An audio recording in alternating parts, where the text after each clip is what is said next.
ഭക്ഷണത്തിലേക്കൊക്കെ പോകുന്നതിന് മുമ്പായി നേരത്തെ സൂചിപ്പിച്ചതുപോലെ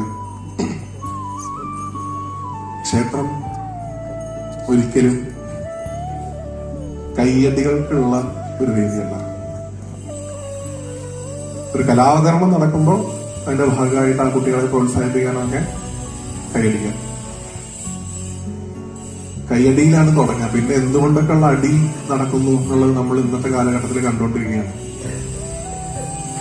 ഒരിക്കലും ക്ഷേത്രം എന്തിനുള്ള സ്ഥലമല്ല, കയ്യടിക്കാനുള്ള സ്ഥലം. ശബ്ദം ക്ഷേത്രത്തിൽ എന്തിനു മാത്രമാണ് വിധിക്കപ്പെട്ടുള്ളത്? ഉറക്കെ പറയൂ.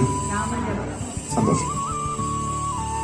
അല്പസമയം നാമം ജപിച്ചുകൊണ്ട് നമുക്ക് ഈ ഒരു പ്രഭാഷണത്തിലേക്കൊക്കെ പോവാം. ഇന്ന് മണ്ഡലം 41 അല്ലെ? നമ്മളിവിടെ ഈ പ്രഭാഷണം നടക്കുന്ന സമയത്ത് സന്നിധാനത്ത് ഭഗവാന് മണ്ഡല പൂജ നടക്കുന്ന സമയമാണ്. ഗുരുവായൂരപ്പന് ഇന്നത്തെ ഗുരുവായൂർ വിശേഷം,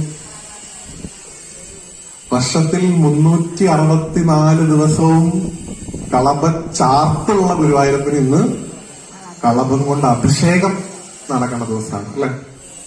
അത്രയധികം വിശേഷപ്പെട്ട സമയമായിട്ട് ഗുരുവായൂർ ഉച്ചപൂജ നടക്കുന്ന സമയം ഏതാണ്ട് പ്രഭാഷണത്തിന്റെ അവസാനത്തോടുകൂടി അല്ലെ?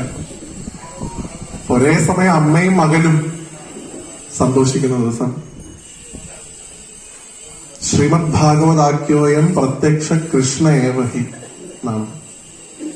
ആ പ്രത്യക്ഷ കൃഷ്ണനാണ് ഇന്ന് വൈകുന്നേരം മുതൽ നിങ്ങൾക്ക് ഏതൊരു ഭഗവാനെയാണോ മേൽപ്പത്തൂര് ദുർലഭ വസ്തു എന്ന് നാരായണീയത്തിൽ വിശേഷിപ്പിച്ചത്, ആ ഭഗവാനെ സുലഭമായിട്ട് ഇവിടെ നിങ്ങളുടെ നാട്ടിൽ ലോകം മുഴുവൻ കേൾക്കാൻ കാതോർത്തിരിക്കുന്ന ഒരു ആചാര്യന്റെ സ്വരൂപത്തിൽ ഇവിടെ കൊണ്ടുവന്ന് അമ്മ എത്തിച്ചിട്ടുള്ളത്. അമ്മയുടെ ഈ ക്ഷേത്രം നേരത്തെ ഇവിടെ പറഞ്ഞു, വളരെ ചുരുങ്ങിയ സമയം കൊണ്ട് ഇങ്ങനെയൊക്കെ ആയി, ഇനിയും ഇതിനൊരു ഉയർച്ച മാത്രമേ ഉണ്ടാവുള്ളൂ എന്നൊക്കെ ഞങ്ങൾ സംസാരിക്കുകയൊക്കെ ചെയ്തു. അതൊക്കെ ആത്യന്തികമായിട്ട് അമ്മയുടെ ഇച്ഛയാണ്. അമ്മയുടെ ഇച്ഛ കൊണ്ട് മാത്രമാണ് എന്തും സംഭവിക്കുന്നത്. കാരണം അതുകൊണ്ട് അമ്മയെ നമുക്ക് എല്ലാ കാര്യങ്ങളും ചെയ്യണമെന്നുണ്ടെങ്കിൽ നമ്മൾ എന്ത് വേണമെന്നാ പറയാ?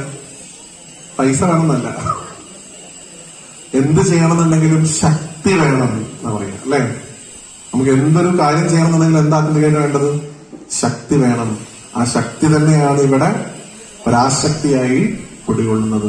ആ അമ്മയുടെ അനുഗ്രഹം ഉള്ളത് കൊണ്ട് മാത്രമാണ് നമുക്കിതൊക്കെ സാധ്യമാവുന്നത്. അതിനു വേണ്ടിയിട്ട് പ്രയത്നിക്കുന്ന നിരവധിയായിട്ടുള്ള ആളുകളെ ഇവിടെ വന്നപ്പോൾ കാണാൻ സാധിച്ചു. നിരവധിയായിട്ടുള്ള ഗുരുനാഥന്മാരെ കാണാൻ സാധിച്ചു. ഗുരുവായൂരപ്പന്റെ അമ്മമാരായിട്ടുള്ള നിങ്ങളെ കാണാൻ സാധിച്ചു.